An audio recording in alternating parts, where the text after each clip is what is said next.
Yo! Did y'all know that it's 100% illegal to try to communicate with dolphins at your local nearby beach? Did you know that if you get caught doing this, you can get fined up to $100,000 or sent to jail for up to a year?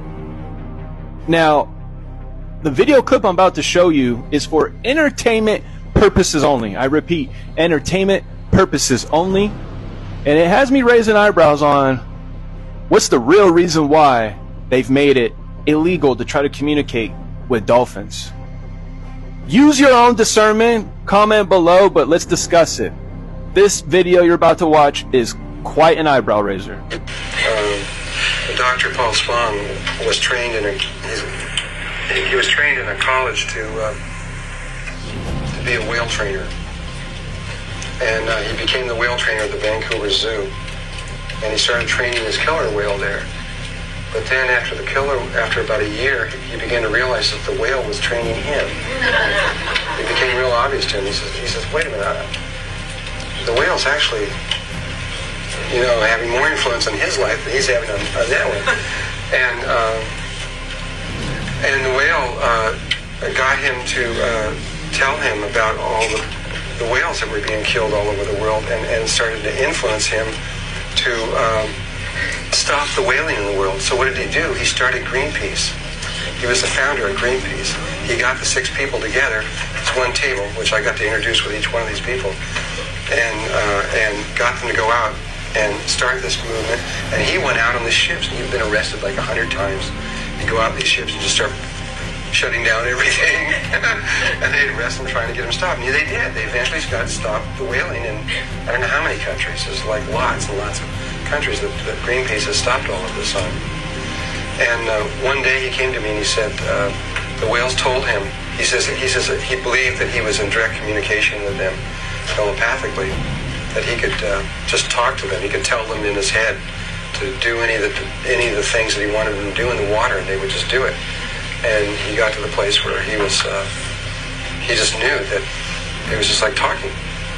And they told him that there was no such thing as an individual whale or an individual dolphin in the world, that they were really cells in a larger body of consciousness. And that communication occurred, that all there had to be, if there was a dolphin, there only needed to be another dolphin within a 1,000-mile radius.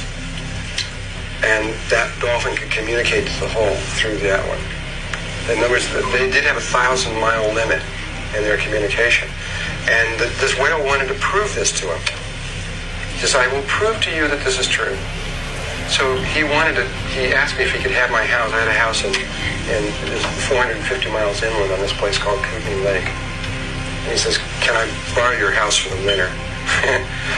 So I gave it to him.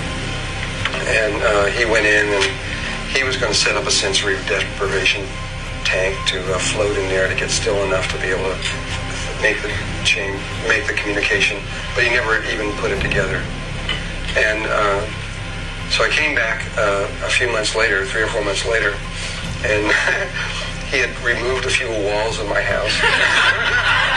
It was a funny feeling, I'll tell you. And put these windows there that weren't there before and things. It was really beautiful, but it was shocking. And he had still not made contact. He said, I need more time. And I said, well, okay.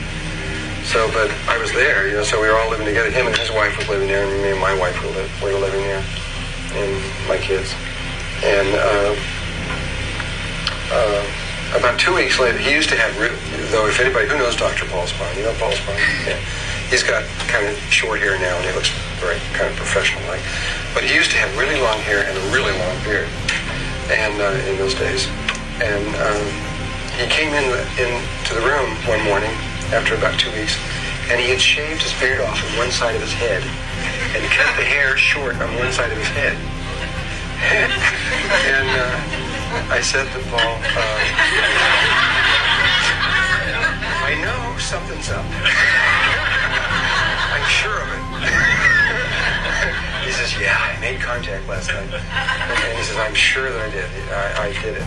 And he says, they told me that I was going to be a large influence in the world in all of this, and that I had to look respectable. He says, so today is my transition day. So for that day, he walked around half and half, and the next day he shaved off the other side. And what they told him is the way they were going to prove it was, he said that he was to go to this bay north of Vancouver, a very specific spot, and he was to go there with video equipment and everything so that he could prove what was about to happen. And he was to tell his people, he had a whole group of people that worked with him, he was to tell them what was to happen so that there would be like no backing out of this whole thing. And that on a certain day, at a certain time, which I think was 12 noon at a certain day, all the whales, of which there were about 100 of them, of a certain species, would come into this bay, would swim up to the shoreline, lift out of the water, and look him in the eyes.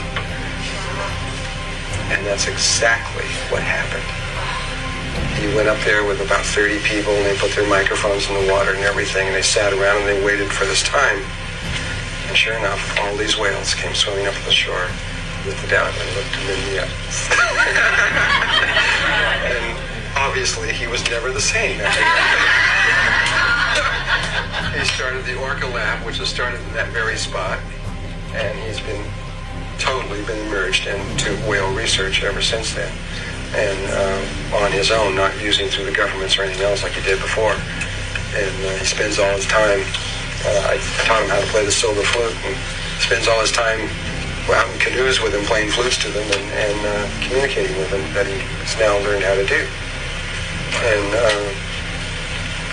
And so the whales they have an extraordinary level of awareness.